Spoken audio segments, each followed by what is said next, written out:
Olá, pessoal. Na live de hoje, que era para ter sido uma live, mas por problemas técnicos tivemos que fazer diferente, o professor Felipe Chu foi convidado para falar hoje. O professor Felipe Chu é um professor do curso de Educação Física da Universidade Federal de Santa Maria e é um jovem pesquisador, mas com uma carreira já muito experiente, muito consolidada, especialmente na área de exercício físico e saúde mental e psiquiatria. Ele vai falar para nós hoje sobre alguns estudos que ele fez sobre esse tema, especialmente sobre exercício físico, tanto para tratamento quanto para prevenção de depressão, e também um pouquinho sobre o novo livro de Psiquiatria do Estilo de Vida, cujo o livro ele é um coautor. Então, o Felipe vai nos falar sobre esse tema especificamente, esse debate nessa área, qual a evidência que temos para este assunto, e também vai falar mais ao final coisas da carreira, né, coisas que aconteceram na carreira dele que fizeram com que ajudaram, né, além do próprio talento, a dar um up na carreira, conseguir se posicionar no mundo científico, no mundo acadêmico, como uma das pessoas que pauta o debate sobre exercício físico e saúde mental. Então, o professor já vai começar a falar no vídeo que vai aparecer em seguida, porque ele teve, o vídeo teve um problema técnico que a gente teve que cortar, não começou a gravar antes. Então, mas sigam aí com a aula do professor Felipe. E o Brandon Stubbs, que é, sem dúvida, hoje um dos maiores pesquisadores na área de saúde mental, um dos 15 mais citados no mundo na área de saúde mental. Então, ele tem mais de 500 artigos e trabalha no King's College, Londres. Ele recebe algo próximo de 8, 9 mil citações por ano. Então, ele é um nome bastante forte, não só na área do exercício, mas também na área de saúde mental. Bom, por que eu escolhi esse artigo? Bom, esse artigo ele foi publicado em 2016, ele até hoje, até ontem, na verdade, hoje eu não vi, mas até ontem tinha recebido 876 citações, segundo o Google Scholar. É o meu artigo, então, mais citado, foi o artigo que mais me projetou e que mais projetou a minha carreira. Esse estudo ele é o artigo de número 20 em citações totais nessa revista, o Journal of Psychiatric Research. Essa é uma revista bem tradicional na área de psiquiatria, o fator de impacto dela geralmente fica entre 4 e 5. Então, de todos os artigos publicados nessa revista, ele é o número 20 em citações. Ele passou durante 3 anos como sendo mais citado naquele período, então entre 16, 17 e 18, e 19, ele estava sempre como mais citado naquele período. Depois ele foi caindo nessa contagem, porque essa contagem ela conta só os últimos 3 anos, né, as citações recebidas nos últimos 3, e as mais recentes foram passando à frente, que é natural. Mas, além disso, né, esse estudo ele recebeu uma ampla cobertura na mídia. Então, essa foi uma entrevista que, na época, um pouquinho depois, eu dei para o New York Times, e foi, assim, entre um dos jornais nos quais, né, me entrevistou, esse foi, acho que, o mais importante, assim, tiveram outros do Canadá, da Austrália, do Chile, de vários outros lugares, da Inglaterra também, mas acho que esse é o mais notório. E é claro, né, eu sempre gosto de, volta e meia, eu dou uma olhada nos comentários ali, até 2019, vinha recebendo comentários novos, assim, e só para, né, a gente tem, só para lembrar, assim, todos os comentários feitos mesmo em sessões não políticas acabam voltando para a política. Um dos comentários que eu acho mais engraçado é que, desse leitor aqui, que ele pergunta, né, se eu começar, então, a me exercitar regularmente, o Donald Trump vai sair, né, vai embora. Lembro que isso aqui era bem na época das eleições nas quais o Trump foi eleito, então estava bem nesse período ali. Então, ali, alguns outros, né, também puxando para o lado político ali, né, dizendo que a administração do anterior foi ruim e tudo mais, e o pessoal discutindo quando o foco era falar de exercício e depressão. Bom, como é que surgiu esse estudo, né? Por que eu pensei em fazer ele? Por que a gente pensou? Não fui eu sozinho, eu converso bastante com o Brandon até hoje, né? Porque a gente, olha só, está pesquisando na área de exercício e depressão e tem essa revisão da Cochrane, mas, né, como é que a gente pode fazer para melhorar um pouco a área? E aí foi a gente conversando muito e e discutindo sobre a literatura, a gente, né, minha área sempre foi exercício e depressão, foi esse meu trabalho de doutorado, foi ali que foi essa sub-área, né, esse nicho que mais me interessava e me interessa até hoje. E já existia uma revisão sistemática, uma meta-análise da Cochrane, sobre exercício para a depressão, né, exercício como um tratamento para a depressão. E essa revisão, ela foi, a primeira versão dela publicada em 2007, num artigo que não era da Cochrane ainda, mas depois esses autores, esse grupo de autores, né, atualizou ela em 2008, 2009, 2012 e 2013. E a Cochrane é uma agência conhecida, né, por ter, pelo seu rigor metodológico, por produzir revisões de alta qualidade, muito criteriosas, né, passam por uma série de etapas que é bem difícil de trabalhar com eles. Eu não tive essa experiência ainda, mas acompanhei, assim, não trabalho diretamente, mas, né, os comentários de quem trabalhava quem trabalhou com a Cochrane, o que eles falavam, né? Bom, então o que essa revisão fez? Ela incluiu 37 ensaios clínicos randomizados que avaliavam os efeitos do exercício físico como um tratamento para depressão, quando comparados com um grupo controle, sendo o exercício físico, né, definido pelo American College of Sports Medicine, que é como se fosse a APA, a APA, né, da área do exercício físico, e que avaliava os efeitos, né, do exercício em pessoas que tinham sintomas depressivos aumentados ou o diagnóstico de depressão estabelecido através de uma entrevista clínica ou instrumento estruturado. Então, basicamente, era para ver, né, os efeitos dos antidepressivos do exercício em pessoas que tinham depressão. E, como comparador, nesse estudo, eles definiram que não iam aceitar estudos que utilizassem exercício físico de outras intensidades, como comparador de grupo controle, e nem outros comparadores ativos, né, como, por exemplo, medicações, ou um grupo que fez só psicoterapia, quando o grupo exercício não recebia psicoterapia. Então, a ideia deles era incluir controles, porque poderiam ser farmacológicos, desde o grupo exercício recebesse também a farmacoterapia, mais o exercício, sendo então, né, incomum essa base de tratamento entre os dois. Mas comparações diretas de exercício contra outras medicações, ou de exercício contra outras intensidades de exercício, mesmo intensidades leves, segundo os critérios deles, não seriam incluídos. Bom, e o que aconteceu nessa revisão? Então, eles incluíram esses estudos, botaram na meta-análise e chegaram à conclusão de que o exercício físico tem um tamanho de efeito moderado, de 0,62, mas estatisticamente significativo. Então, sim, o exercício tem um tamanho de efeito moderado e reduz sintomas depressivos em pessoas com depressão. Legal. Só que uma análise de subgrupo, incluindo só aqueles estudos nos quais eles consideraram que seriam os que tinham menor risco de viés, aqueles que tinham a maior qualidade metodológica, ou seja, aqueles que tinham cegamento na alocação, fizeram análise por intenção de tratar, tinham avaliadores cegados, já que duplo cego não tem como ser, porque a pessoa que está fazendo exercício, ela a priori sabe que está fazendo exercício, não tem como alguém fazer exercício sem saber.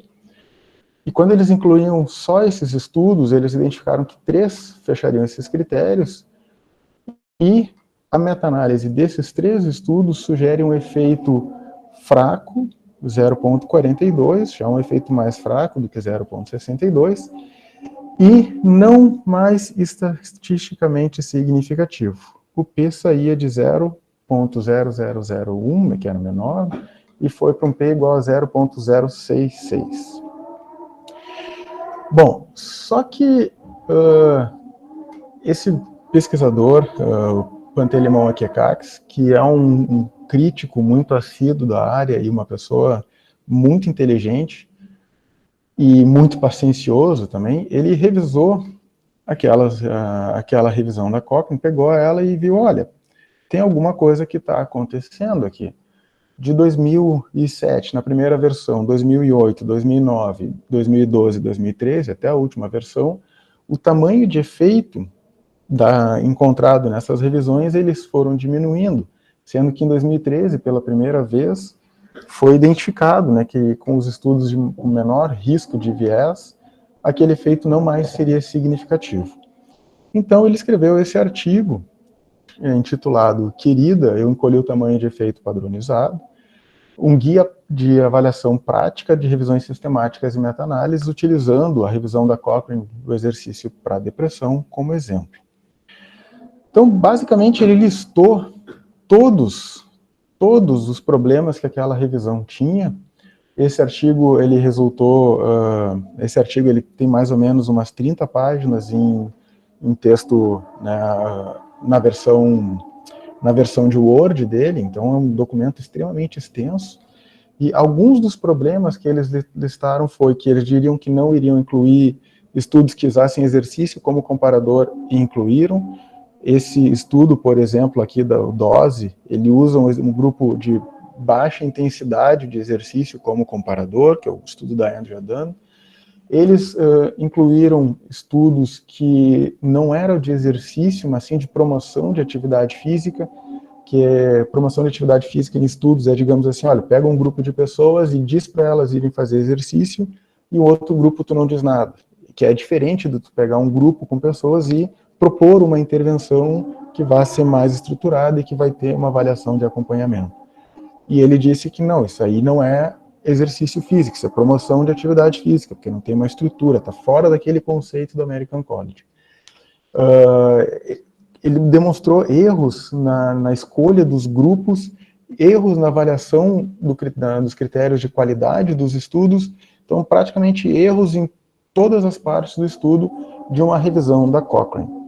De novo, né, a Cochrane ele é muito conhecida por produzir estudos de altíssimo rigor metodológico, de altíssima qualidade, e esse artigo do EQCAX foi meio que um boom, assim, causou um alvoroço na área que abriu os olhos de muita gente, inclusive os meus, que na época eu era ainda muito naive, né, digamos, olha, na Cochrane, então a gente pode confiar, a gente não precisa prestar tanta atenção, e na verdade e serve como mensagem para todo mundo que todo e qualquer estudo, independentemente de quem são os autores, onde foi publicado, ele tem problemas e todos devem ser minuciosamente avaliados. E que bom que a gente tem pessoas como a Kekak, né, que ele é uma pessoa muito cri-cri, muito, né, assim, muito obsessiva, digamos assim, mas a gente acaba aprendendo muita coisa. Então, levem isso como mensagem que todo estudo tem problemas e a gente sempre, todo é todo mesmo, e a gente sempre tem que avaliar, sempre com muita crítica. Bom, pensando nisso, falando com o Brandon, né, e vendo esses problemas que o EQCAX levantou, a nossa ideia é, bom, então vamos fazer uma revisão que atualize aquelas evidências da Cochrane, que já eram de 2013, as buscas tinham sido feitas em 2012, e ali a gente estava em 2015, então vamos atualizar essa revisão, corrigindo os erros apontados pelo EQCAX. Então, vamos, né, aprimorar o que já foi feito para dar uma informação de maior qualidade. Então, basicamente, o que a gente fez foi, em relação aos critérios de inclusão, a mesma coisa. Incluímos, né, estudos que os participantes tinham ou o diagnóstico de depressão, como no critério 1 ali listado, ou tinham altos sintomas depressivos, né, definidos assim como acima de um ponto de corte de alguma escala estabelecida para depressão, como a Hamilton, a Beck, né, 1 ou 2, ou qualquer outra, a gente usou essas como exemplo, que mediram os níveis de sintomas depressivos pré e pós-intervenção, que tinham um grupo não ativo, né, então tinha que ter ali, os grupos controles eram tratamento usual, quando o grupo exercício também recebia, uma lista de espera, algum tipo de placebo ou atividade social. E é claro, na intervenção ela tinha que ter exercício físico como o seu componente principal. E o que a gente encontrou? Bom, corrigindo aqueles erros da meta-análise da Cochrane e atualizando a literatura, nós encontramos um tamanho de efeito que era forte muito forte em todos os estudos. Além disso, a gente resolveu olhar para alguns aspectos que a revisão da Cochrane não tinha se debruçado tanto. A gente foi ver o quanto existia o risco de algum viés de publicação. Sempre que a gente tenta fazer algum estudo, a gente, principalmente em termos de revisão sistemática e meta-análise, é sempre bom a gente não só atualizar elas e corrigir erros, mas também fazer proposições e análises novas. E até então as revisões na área muito pouco tinham olhado para a existência de um potencial risco de viés de publicação conhecido. Na verdade, viés de publicação não é um viés, são vários tipos de viés que são classificados como sendo viés de publicação, mas a gente estava tentando ver o quanto a literatura não vinha publicando ou não tinha disponibilizado ainda estudos que avaliassem esse tópico. E o que a gente encontrou é que o gráfico de funil ele é sugestivo de viés de publicação. Os estudos de maior qualidade eles estão mais aqui para cima, né? São os estudos não de maior qualidade, mas que tem uma menor variância no achado, digamos assim, que tendem a ser os estudos com maior tamanho amostral, né? Que às vezes são mais precisos, digamos assim. Enquanto os estudos, né, mais nessa linha, são os estudos com maior efeito, mas com uma variabilidade maior. E existem alguns testes que a gente faz, que é o teste de Egger, por exemplo, e Begg-Mazumdar, que detectam estatisticamente, são modelos de regressão, o quanto existe ou não, que não são limitados à análise e inspeção do funil, que avaliam a presença de viés de publicação. E o que a gente fez? Gerando esses testes, eles indicaram que existia um risco de viés de publicação, e fazendo uma análise do teste de Duval-Intuit de Trino-Fil, que ele basicamente imputa estudos que estariam faltando na literatura, nós identificamos esses dois estudos potencialmente faltantes. Se vocês forem lembrar, o nosso gráfico daquele estudo, vocês podem perceber que está um pouco virado, o sinal. Nesse caso, o efeito seria positivo, né? Quanto mais para cá o tamanho, o valor, mais forte é o efeito. Nós identificamos, então, dois estudos que teriam um efeito muito forte que não foram potencialmente publicados. Então, o teste que faz essa análise é o teste de Duval-Intuit de Trino-Fil, que nesse caso identificou e imputou esses dois valores, recalculando o tamanho de efeito com um tamanho de efeito que é um pouquinho maior, ele passava um pouquinho de 1. Então, resumindo, assim, o que a gente tem? A gente tinha uma revisão anterior da Cochrane, no qual o tamanho de efeito foi diminuindo, e aí tem toda uma discussão que a gente não vai se ater nesse momento dos porquês que isso poderia ter acontecido. E tem uma atualização na qual a gente faz, que detecta um tamanho forte, e ainda nessa atualização a gente detecta que alguns estudos que deveriam ter um efeito mais forte ainda não vinham sendo publicados ou aceitos, né, pelas revistas. Então, especular, a gente pode, né, especular depois na discussão, mas eu queria passar essa informação que foi o que a gente encontrou aqui. Além disso, se vocês se lembrarem, eu falei que os estudos de alta qualidade na revisão da Cochrane não seriam mais estatisticamente significativos. A gente fez várias análises, várias mesmo, e nessas análises, uma delas, né, uma análise de subgrupo, foi testando essa hipótese de que estudos de maior qualidade ou menor risco de viés, eles não seriam significativos. E o que a gente encontrou não foi exatamente isso. Nós incluímos 4 estudos, né, o estudo da Andrea Dano, Dose Study, a gente tirou, porque ele não fechava o critério, como a gente tinha colocado, e reavaliamos todos os estudos, e dos outros 2 fechavam os critérios, e fazendo essa substituição, a gente tem sim que estudos de alta qualidade, eles são estatisticamente significativos, reduzem sintomas depressivos, então um efeito um pouquinho menor do que os estudos de menor qualidade, mas ainda assim um tamanho de efeito bastante largo. Então, né, fizemos várias outras análises para tentar entender qual a intensidade de exercício mais eficaz, qual o tipo de exercício mais eficaz, né, o fato dele ser supervisionado ou não, se era mais eficaz. Então, o exercício supervisionado, ele funciona melhor, digamos assim, do que exercício não supervisionado. E quando a gente vai avaliar o profissional que supervisiona a intervenção, né, qualquer supervisão ela funciona, mas quando tem supervisão de um profissional do exercício, um fisioterapeuta, ou algum fisiologista do exercício, ou profissões correlatas, né? Nos Estados Unidos, por exemplo, não existe essa formação de graduação em educação física, existem formações específicas como cinesiologista, fisiologista, ou outras correlatas, personal trainer, por exemplo, e aí quando são supervisionados por esses profissionais com formação e exercício, o efeito também é maior.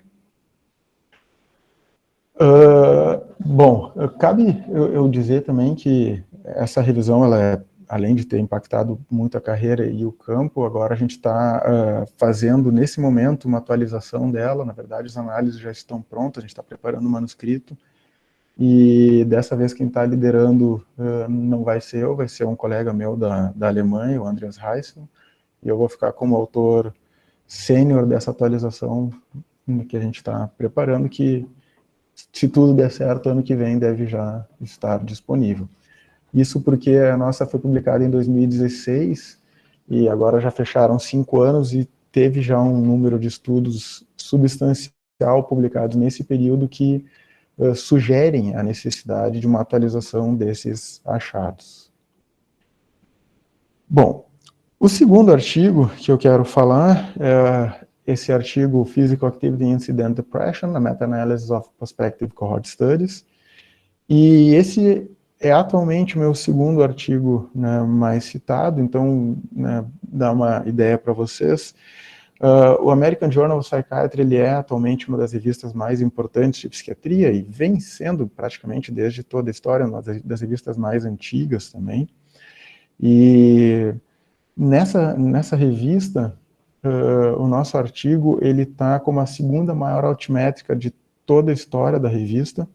Então, ele é o segundo estudo mais comentado na mídia, nas redes, no Twitter, tem páginas da Wikipedia e blogs e todas as outras fontes de difusão de informações que são capturadas pela Altimétrica indicam, né, que o nosso estudo é o segundo mais, que recebeu mais atenção de toda a história do jornal. Claro que os estudos mais antigos são desfavorecidos aqui, se tivessem, né, uma avaliação, se essa altimétrica existisse já 100 anos atrás, mais ou menos, muito provavelmente nós não estaríamos em segundo, mas como é uma métrica recente, ela acaba nos favorecendo, né? Então, para os artigos publicados no mesmo período, 56, a gente está em primeiro, em toda a história do jornal, entre quase 7.000 artigos, a gente está em segunda maior altimétrica. Então, esse estudo foi publicado em 2018, recebeu 535 citações até ontem, e o que é um número bastante expressivo. Bom, e como é que foi a história desse artigo, né?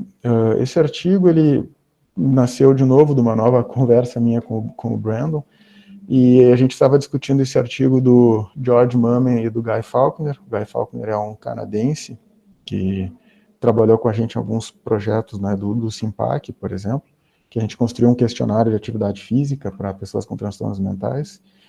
E esse estudo é de 2013, e nesse estudo eles publicaram o quanto a atividade física reduz o risco do desenvolvimento de depressão em pessoas sem depressão. Então, são estudos longitudinais que avaliaram pessoas que não tinham diagnóstico de depressão, nem sintomas depressivos no baseline, e foram seguidas por um período de, no mínimo, 1 ano, e, de acordo com o nível de atividade física delas no baseline, se estimou o quanto a atividade física prediziria o risco, né, de desenvolvimento de depressão. E lendo esse estudo, é um estudo que ele é muito citado na área, hoje ele está com 1.000 citações, ele impactou bastante porque ele foi o primeiro a tentar sumarizar a evidência para tentar dizer, olha, baseado no que a gente tem hoje de estudos, a gente pode dizer que a atividade física é um fator protetor para o desenvolvimento de depressão. E nessa revisão eles incluíram 30 estudos e eles fizeram essa análise, basicamente, no qual eles acharam que 5 estudos tinham achados nulos, de que não protegia ou que seria até um fator de risco, enquanto os outros 25 estudos que existiam sugeriam um efeito protetor. Só que, como vocês podem ver, essa é uma mera contagem de estudos positivos ou negativos, e não dá nenhuma ideia do quanto aquele efeito é protetor, da magnitude do efeito, nem explora fatores correlatos, nem explica em si praticamente nada do efeito. Ele só diz, olha, parece que quem faz mais atividade física, o maior número de estudos sugere que o efeito é positivo. E olhando esses achados, eu pensei, olha, dá para fazer algo muito melhor do que isso. A gente consegue explorar muito mais. Esse dado está muito mal explorado, é um dado de extrema importância, de relevância para a saúde pública, e ele precisa de uma atenção e de um olhar mais cauteloso e mais preciso.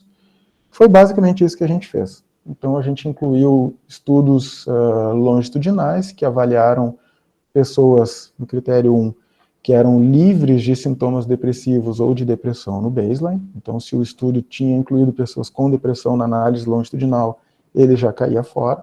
Era só pessoas que não tinham depressão no início.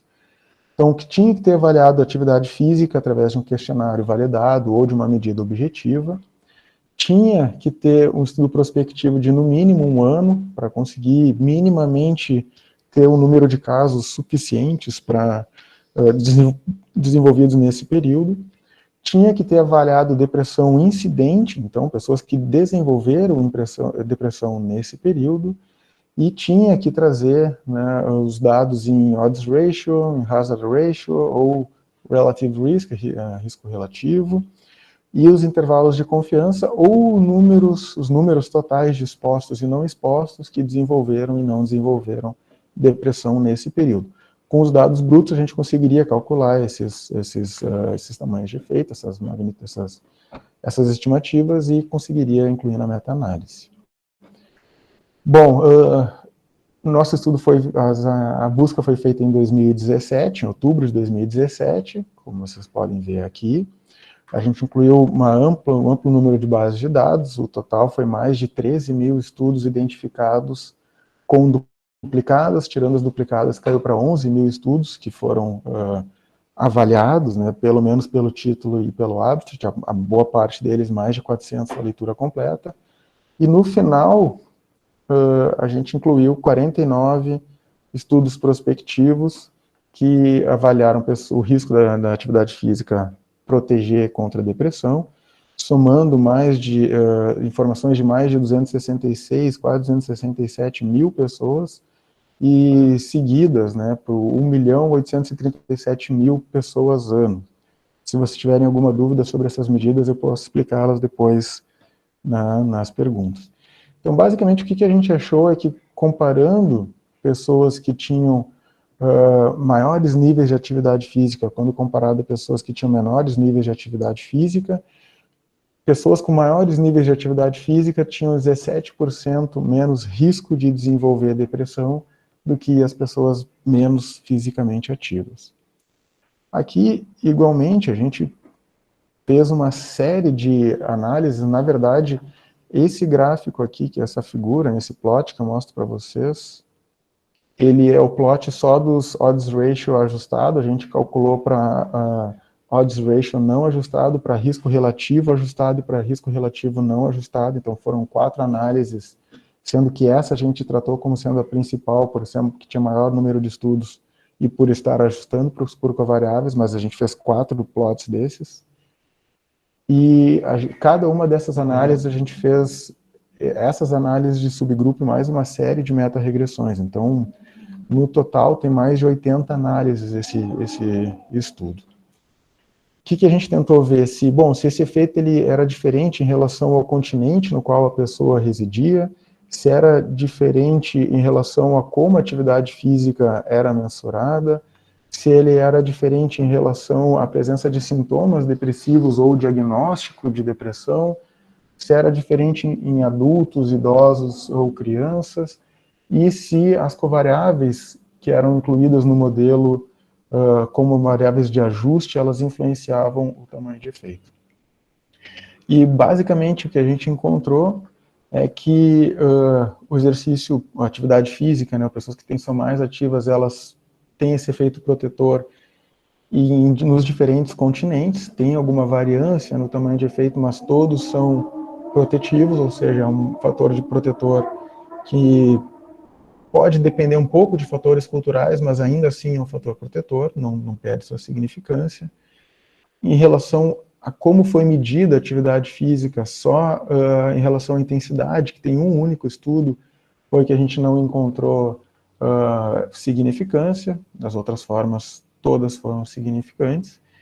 Então, ele é protetor contra o desenvolvimento de sintomas depressivos ou contra o diagnóstico de depressão, é protetor em todas as idades, mesmo em crianças e adolescentes, tendo 13 estudos apenas, e ele é protetor mesmo ajustando para diferentes covariáveis, né, como idade, sexo, índice de massa corporal, gravidade dos sintomas depressivos no início do estudo, tabagismo, ou combinando várias dessas covariáveis no modelo juntamente. Então, é um efeito que ele não depende ou que ele é controlado por outras covariáveis. Então, esse é um estudo, né, também que impactou bastante a área, ele teve uma grande cobertura também da mídia internacional. A gente deu entrevistas aí para várias revistas e jornais, então até o Brandon, o colega da Grã-Bretanha, o último autor, ele deu uma entrevista para a BBC de Londres, ao vivo na TV, a gente deu várias para rádios e, enfim, deu uma repercussão bastante grande. Então, eu gosto de falar isso não porque a gente gosta de ir para a TV, eu particularmente, apesar de volta e meia estar, eu não me sinto muito confortável, mas é o nosso dever como pesquisador também não reter a nossa informação só no nicho acadêmico e tentar divulgar para o máximo de pessoas possíveis para que as pessoas se beneficiem dessas informações, tentando dar uma aplicabilidade, né, bastante maior do que só na literatura. Claro que a literatura, de novo, é importante, mas a gente tem que tentar usar formas de difundir a nossa informação. Bom, e por último, então, eu trago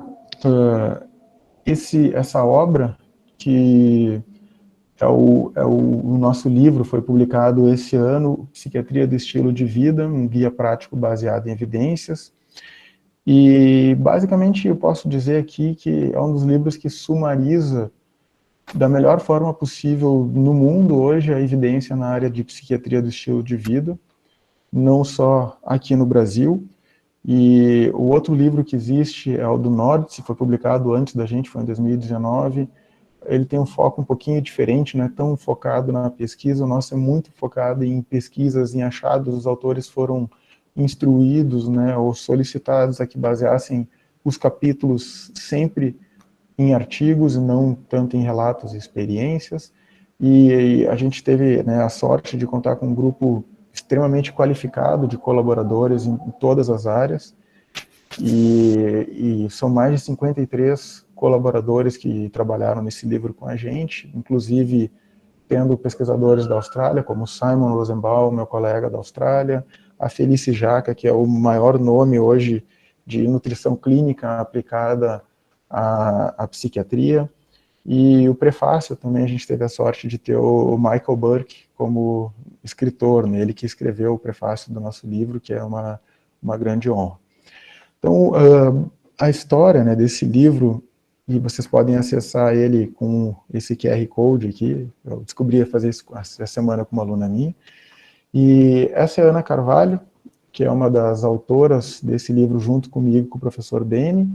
Ela é uma psiquiatra super entusiasta e super competente e muito ativa nessa área de psiquiatria do estilo de vida. Ela promoveu o primeiro curso de psiquiatria do estilo de vida aqui no Brasil, e ela é uma pessoa fantástica, assim, e ela, conversando com ela, Felipe, vamos fazer esse livro, porque eu acho que a gente já tem muita informação sobre isso, mas essa informação não chega a muitos profissionais, porque a literatura está toda em inglês, e aqui no Brasil a maioria dos profissionais ainda não tem o costume de ler artigo em inglês, isso de todas as áreas, não só da educação física, mas de todas as áreas da área da saúde. Ainda tem muita resistência, acho que vem diminuindo bastante, mas ainda existe muita resistência do profissional de saúde em ler em inglês. Então a gente tentou, olha, a gente tem essa informação, ela precisa chegar no profissional, e por mais que isso esteja mudando, a gente tem que facilitar esse processo. Foi isso que a gente fez. Convidou então uma série de autores para escrever tudo que a gente sabia, ou né, que eles sabiam, a gente foi editando o que a área sabia sobre psiquiatria do estilo de vida. E o professor Beni, o professor de psiquiatria da USP, né, ele trabalha com transtorno humor bipolar, é uma referência nacional e internacional também na área, ele é uma pessoa muito, muito boa de se trabalhar, muito fantástica, ele é uma pessoa muito boa mesmo. E a gente criou corpos editoriais para formular esse livro. Então, obviamente, estou fazendo a propaganda, né, com um conflito de interesse já declarado, sou um dos autores do livro, mas eu acho que é uma obra que compila, que sumariza bastante bem a evidência disponível nessa área. Bom, por que a Ana falou, né, da gente também avançar nessa ideia? Essa é uma Lancet Commission que o Joe Furth, um colega nosso da Inglaterra, liderou. Não só porque a gente sabe que transtornos mentais eles são altamente impactantes em relação aos sintomas e comportamentos, sintomas mentais e comportamentos, mas também existe hoje a clara noção de que pessoas com transtornos mentais elas têm problemas físicos bastante importantes, a saúde física delas está debilitada e isso resulta numa redução da expectativa de vida em aproximadamente 15 a 20 anos. Então, essa Lancet Commission, com a qual eu também faço parte, o Joe liderou, ela basicamente diz, olha, a gente precisa começar urgentemente a cuidar da saúde física de pessoas com transtornos mentais, senão esse gap de mortalidade, ele vai, pelo menos, se manter, se não aumentar nos próximos anos. Então, a questão é, não adianta a gente só tratar a cabeça, é óbvio que é extremamente importante que a gente trate os transtornos mentais e que tente reduzir os sintomas, controlar os sintomas e manejar os sintomas, mas a gente não pode esquecer de olhar para a saúde física dessas pessoas. E também o que motivou o livro, né, nas nossas discussões ali, foi que nesse outro artigo de 2020, publicada na World Psychiatry, que hoje é a revista de maior fator de impacto na área da psiquiatria, ela está com fator de impacto próximo aos 48, se eu não me engano. Nesse estudo, a gente resumiu basicamente todas as evidências meta-analíticas que sumarizavam as associações de variáveis do estilo de vida com o risco de desenvolvimento de transtornos mentais e também alguma coisa com o tratamento. Então, né, nesse estudo, a Ana também leu e, olha só, a gente, né, precisa levar esse termo adiante, a gente precisa fazer com que essa informação chegue mais claramente aos profissionais.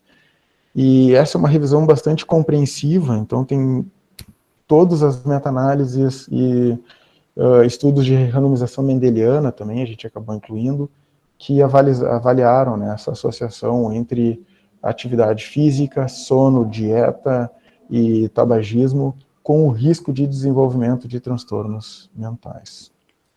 Então, o livro, ele basicamente versa, né, sobre essas 5 áreas, atividade física, e dentro da atividade física tem capítulos sobre depressão, sobre ansiedade, sobre transtorno do humor bipolar, álcool e drogas, mesma coisa no sono, relacionamentos saudáveis, manejo no estresse e nutrição. Então, é basicamente dentro dessas 5 áreas que vocês vão encontrar vários capítulos versando sobre as evidências mais atuais, nas quais associam elas com a prevenção e tratamento desses transtornos. Então, gostaria de sempre, né, agradecer os meus colaboradores. Opa, meu mouse está sensível hoje. Então, todas essas obras, obviamente, elas, como vocês podem ver pelos autores nos artigos, não seriam possíveis de serem feitas sem esse grupo internacional com quem eu trabalho desde 2015, né, alguns um pouquinho depois, outros um pouquinho antes, mas essa essência internacional desses artigos é o que exatamente engrandece eles, que trocar experiência com esse grupo de pessoas que pensa diferente em alguns aspectos e muito similarmente em vários outros, em diferentes cantos do mundo ao mesmo tempo, é algo que é muito interessante. E também eu sempre gosto de, né, deixar uma lembrança para o meu grupo de pesquisa, que essa é uma foto bem antiga, na época que a gente podia ainda ter encontros presenciais. Hoje, infelizmente, isso não é mais possível. Eu espero que volte a ser em breve. E também o meu contato, para caso vocês tenham alguma dúvida.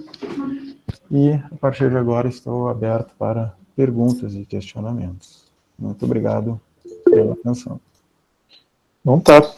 Obrigado, Felipe, por ter exposto, né, assim, como tu falou, realmente é pouco tempo, né, é um livro, ou mais de um livro, na verdade, que dá para falar sobre várias coisas, só de exercício, sem falar do resto, né, mas, assim, fica claro a ideia geral de como essa evidência foi construída, né, ao longo desse tempo, por ti, assim, pelos teus colaboradores, né, e fica razoavelmente evidente, assim, o papel do exercício físico, tanto para prevenção quanto tratamento de depressão e outros transtornos mentais, né. Eu tenho uma pergunta prática em relação a isso, assim, existe o debate agora para onde é que está indo, assim, né, já que aproveitar que tu é o cara que está pautando esse debate, né, eu sempre falo para os meus alunos, assim, que a coisa mais difícil na vida de qualquer profissional, assim, é saber onde é que está o debate, né?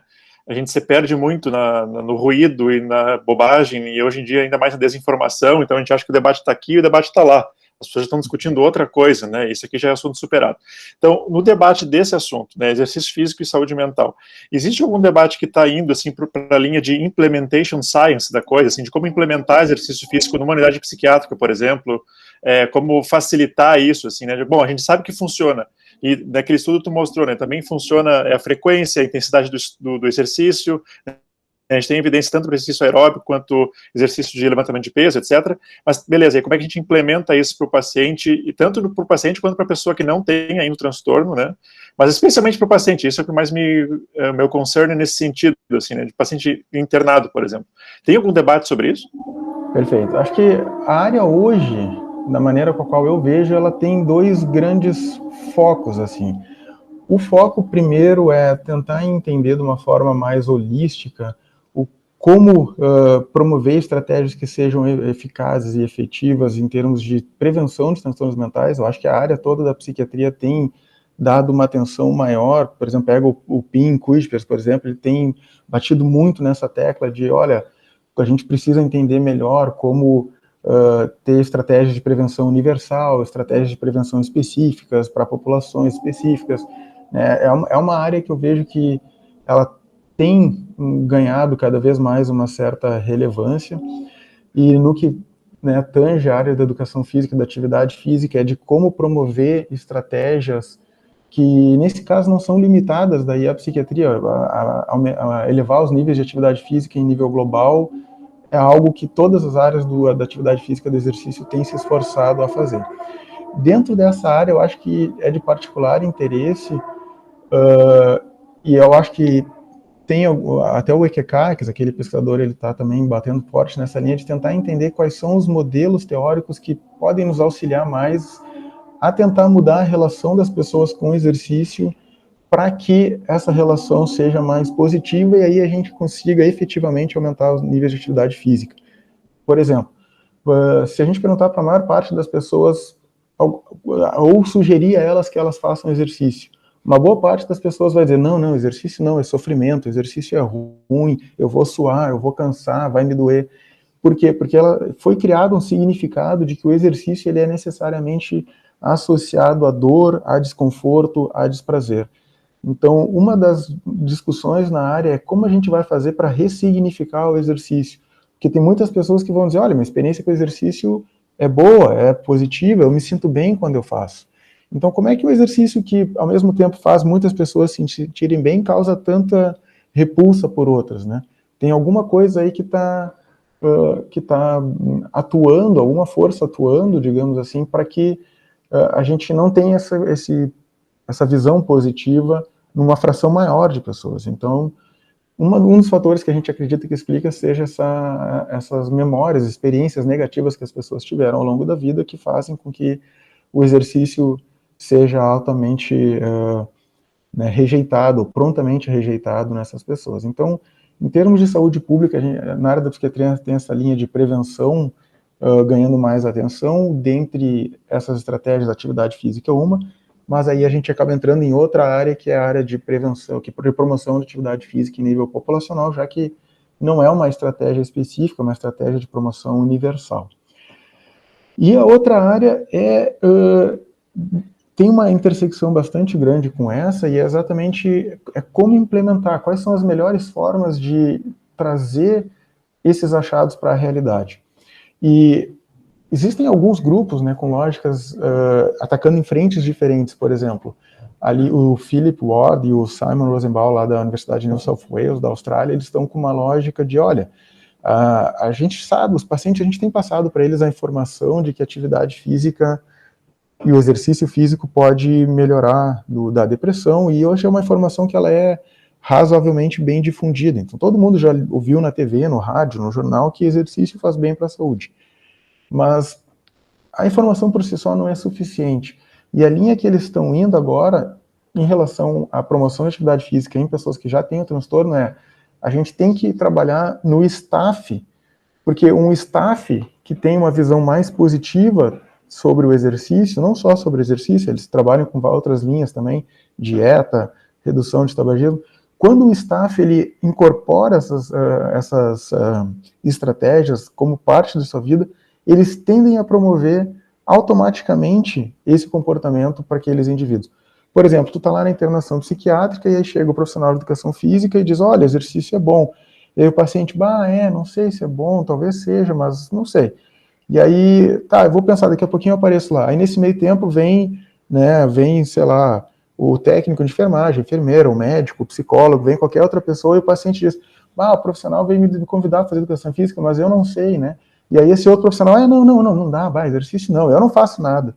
Então tu dá um reforço para o paciente que acaba sendo contra a promoção daquela intervenção. Já se tu tem um staff que diz, não, olha, de repente pode ser legal, não é tão ruim, aumenta a chance daquela pessoa, do paciente em si, adotar aquela intervenção e, obviamente, ter uma experiência melhor.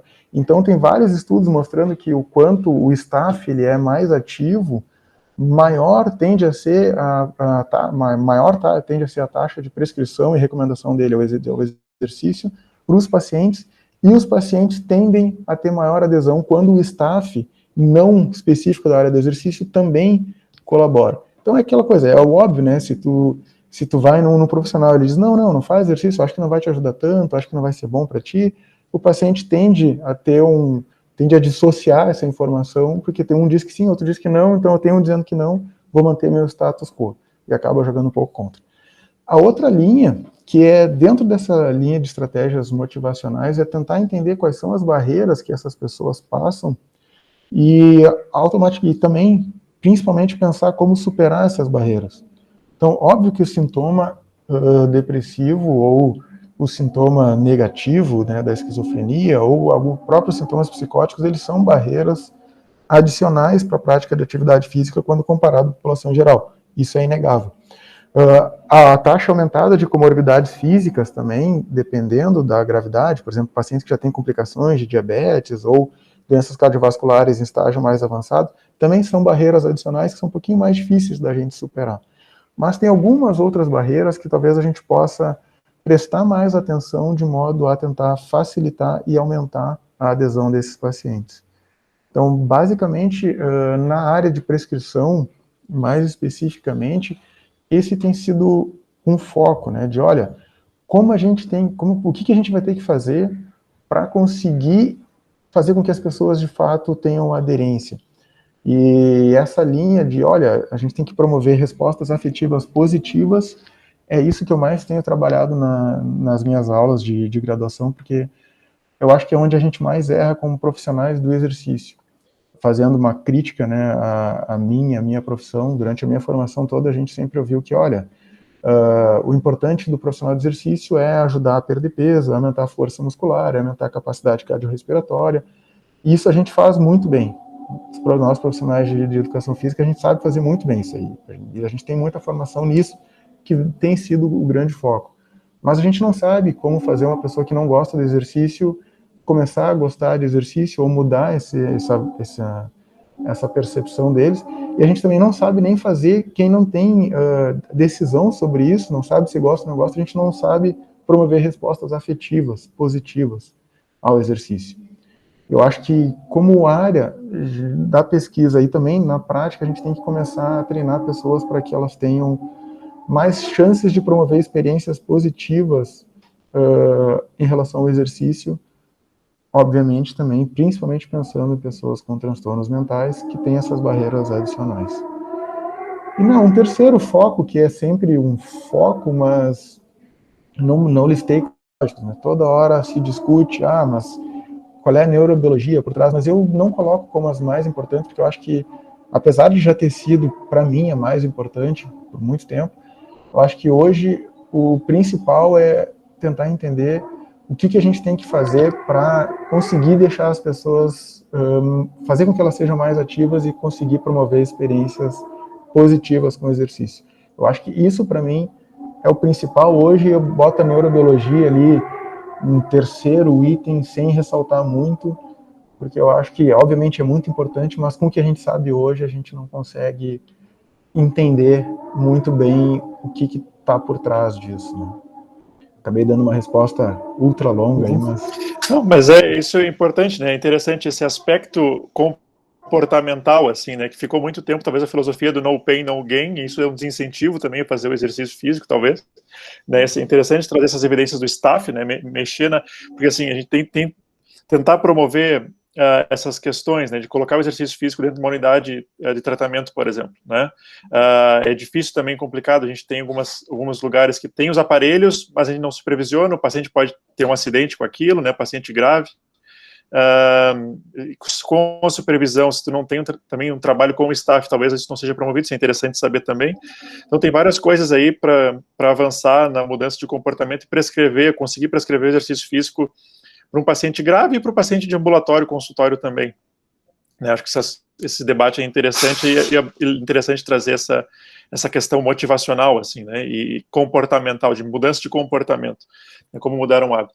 Mas então, a outra pergunta que eu queria te fazer para a gente, mais aí, não no sentido do tema específico, mas no sentido de carreira e tal, né, falar para o pessoal, assim, porque tu é um pesquisador jovem, né, tu é mais novo que eu, se eu não me engano, e é visível, né, a quantidade e a qualidade, mais uma pessoa da publicação e cooperação internacional, né, isso fica muito claro, assim, eu sei que tu fez doutorado com o FLEC, ali na URGS, e, deixa eu só te marcar aqui, e também tem uma cooperação muito grande com muita gente, né? Assim, como é que e tu não foste para fora, até onde eu sei, né? Para fazer esses contatos.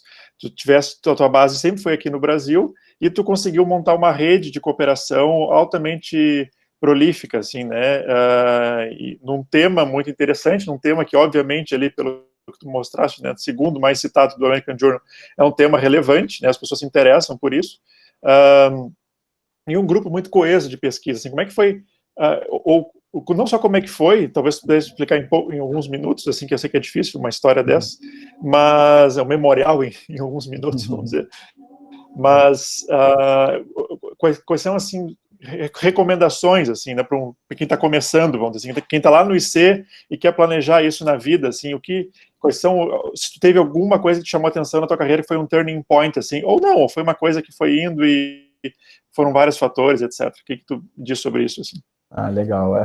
Tem algumas histórias, né? Eu vou tentar ser o mais breve possível, que eu gosto de contar e eu acho que tem um fator aleatório que a gente não explica. Eu não sou nem um pouco religioso, nem místico, não acredito em nada disso, mas tem um fator aleatório de que às vezes tu tá na hora certa, no lugar certo, né? Acaba resultando, né? No resultado. Mas basicamente assim. Quando eu estava no meu 4º para 5º semestre da graduação, eu era estudante de educação física, estava envolvido com outro projeto de pesquisa, uma área que não virou minha área de pesquisa depois, mas né, a área que eu tive uma boa inserção, que é a área de pesquisa em treino de força, gostava muito, mas não foi onde me dirigi. E quando eu estava no 4º, 5º semestre, eu pensei, mas eu estou a fim de estudar sobre depressão e exercício, mas aqui na URGS, que eu estudava lá na URGS, não tinha ninguém que trabalhava sobre isso. E aí, eu conversando com outro professor, ele disse, mas por que tu não procura, de repente, alguém do hospital de clínicas que trabalhe com depressão e vê se eles têm alguma coisa com exercício, né? E aí foi a primeira grande sorte que eu tive, foi que eu mandei e-mail para o professor Marcelo. Então, o professor Marcelo deve saber, é um grande nome na área, né? Traduziu o RUCOL, entre outros inúmeros trabalhos, né? O RUCOL para o português brasileiro. É uma pessoa fantástica, quem eu admiro demais em vários aspectos. E eu mandei e-mail para o Marcelo e disse, Marcelo, eu sou um estudante de educação física do 4º para o 5º semestre, e eu queria entender um pouquinho mais de depressão, né? Bem ingenuamente, mandei um e-mail assim, olha, não, eu já tenho, né? Vou ver o que acontece. E o Marcelo, né, muito gentilmente, como é o perfil dele, respondeu, olha, eu sou o professor Marcelo, sou professor da psiquiatria, eu adoro exercício, mas não sei tecnicamente nada, não vou poder te ajudar nisso. Mas no que eu puder te ajudar sobre depressão, tu pode vir no meu grupo de pesquisa, nas reuniões dos meus residentes e, né, vamos ver o que vai acontecer. E a partir desse e-mail, infelizmente eu perdi esse e-mail, algo que eu volta e meia lamento, mas a partir desse e-mail eu comecei a ir nas reuniões do grupo de pesquisa dele, comecei nas reuniões da residência lá no Clínicas, então toda segunda e quinta eu estava lá incomodando, né, o aluno de graduação, enchendo o saco dos residentes da psiquiatria, às vezes eu ficava na reunião meio perdido, assim, mas estava lá. O Proton? No Protum, exatamente. Lá no ambulatório também, sempre estava lá. E aí, lá pelas 2 semestres depois, eu escrevi um projeto de pesquisa, apresentei para o Marcelo olhou, olha, legal, vamos fazer, vou te ajudar, né, o que der. E esse projeto de pesquisa, que eu terminei de escrever, estava ali no início do 6º semestre, ele virou o meu projeto de mestrado que sofreu, né, um upgrade, digamos assim, para o doutorado. Então, esse projeto que eu escrevi ali acabou seguindo. E fiz o projeto, né, comecei a escrever algumas coisas e a contatar outros pesquisadores, mas sem muito sucesso até então.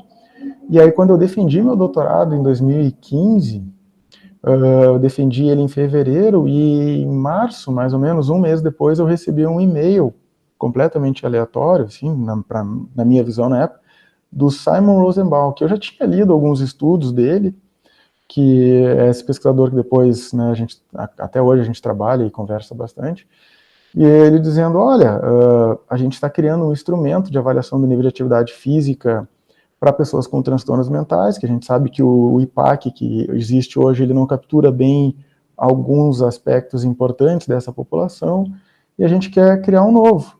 E a gente não tem ninguém que fale português, e ninguém da América do Sul, e eu tenho visto que tem trabalhado nessa área, e queria te convidar para vir uma reunião aqui no King's College em Londres, em julho, agosto, acho, que a gente vai dar sequência, a gente já teve uma reunião que vai dar sequência a esse trabalho para desenvolver esse instrumento. E aí eu disse, olha, foi, né, vamos, não tem por que não. E aí eu fui, sem conhecer eles, né, cheguei lá em Londres, conheci eles, conheci o resto da turma, lá que eu conheci o Brandon, conheci o Dave, conheci uma série de outras pessoas, inclusive uma outra pesquisadora que acabou depois entrando, se juntando ao time, a Fabiana, né, que é aqui do Brasil, lá do Ceará, a gente tem trabalhado juntos também. E daí a gente começou a trabalhar. Quando eu cheguei lá, eu vi que, primeiro, além dos interesses de pesquisa em comum, o Simon, o Dave e o Brandon, né, que depois, mais tarde, o Joe se juntou à nossa mini gangue, digamos assim. O Phil já é um pouquinho mais velho, mas os guris são todos mais ou menos da nossa idade, assim, Maurício. Eu acho que, não sei se tu é mais velho que eu, não, mas acho que é meio parelho. Tô com 36 agora. E aí os guris também, o Dave tem 40, o Brandon 39, o Simon tem a minha idade. Então a gente acabou criando um vínculo de amizade forte. A gente chegou e, né, conversava muito sobre as áreas, e hoje a gente é mais do que pesquisadores em uma área em afim, nós somos amigos. Eles já vieram 2 vezes para o Brasil, eu já fui para a Austrália 4 vezes, então eu nunca, como tu disse, eu nunca fiz um mestrado, um doutorado formal lá fora. Fiz tudo aqui no Brasil, meu mestrado e doutorado, mas depois disso a gente está sempre em contato e se encontra em congressos pelo menos 2, 3 vezes por ano, não mais agora, né, com a pandemia, mas a gente sempre estava muito em contato para discutir as questões de pesquisa também, porque a gente criou um vínculo de amizade muito forte. E isso é algo que muda bastante, assim, a relação que a gente tem com a pesquisa, trabalhar com quem a gente gosta, que tem afinidade, né, e pensa, não exatamente, assim, não concorda em tudo nos domínios, muitas vezes, mas pensa de uma maneira que a gente consegue convergir e crescer junto. Então, às vezes a gente debate coisas e vai crescendo junto, assim, a partir de perspectivas diferentes. Então, é um aprendizado constante, junto com uma amizade também de 6 anos já que a gente tem. Então, de novo, eu não acredito em sorte, não acredito eu sou um ateu, né, declarado, então não acredito em forças do além, mas às vezes está no lugar certo, na hora certa, acaba favorecendo. É tipo assim, se tu não tá fazendo nada, provavelmente essa chance nunca vai chegar, mas se tu tá fazendo, eventualmente pode surgir uma oportunidade interessante, né? E foi mais ou menos isso que aconteceu comigo. Então, desde então a gente vem trabalhado muito seguidamente, muito conjuntamente, e esse é o segredo, assim. Então, foram essas histórias, assim, que aconteceram. E também um pouco de coragem, assim, de chegar, pô, nunca fui para Londres, na época meu inglês, ele era bem simples, digamos assim, era bem básico, mas, né, era uma chance que eu entendia que eu não podia perder, e de fato não perdi, e foi mesmo uma oportunidade muito boa. A ciência tem essas coisas, né, as fronteiras se rompem completamente, assim, não importa muito o país que tu é, se o tema, é interessante que tu falaste, né, assim, a direção você sabe para onde querem ir, como chegar, que é o debatível, vamos dizer assim, né, Exato. mas a direção é definida, assim, e é legal como disse um amigo meu, fica mais fácil fazer o gosto estar na área, né, então, assim, se tem uma qualidade intrínseca, né, e se coloca nos lugares certos, as coisas começam a aparecer, assim, né, mais ou menos por aí. Mas interessante, a história eu acho que é um bom motivador, assim, para tirar alguns mitos, assim, que precisa, né, precisa estar lá fora para pautar os debates, assim, não é bem isso, né, assim, não é exatamente isso que precisa acontecer. O que precisa acontecer é trabalhar e estar interessado em escolher um tema legal e ter um bom orientador, ter bons colegas, e as coisas começam e aproveitar as oportunidades. Podia ter dito não para aquele e-mail, né? Não sou ninguém, o que eu vou fazer? Não é, não tem isso, assim, né? Vai lá, que é isso aí que está acontecendo. Então, são essas decisões também importantes. Mas legal essa mini história, assim, que eu sei que é muito maior que isso. Mas então tá, Felipe. Estamos um pouco no nosso tempo aqui, eu vou depois amalgamar esse vídeo e colocar lá no nosso canal, então. Mas obrigado por ter te disponibilizado uma hora do teu tempo aí para nos contar essa história, e vai ficar registrado aqui para gente, para quem quiser olhar. Tá ótimo, eu que agradeço a oportunidade, muito bom poder compartilhar um pouquinho, assim, mesmo que de maneira breve, a minha carreira e um pouco da minha produção. Muito obrigado. Tá ótimo, certo. Muito obrigado, Felipe. Até mais, valeu. Até mais, valeu.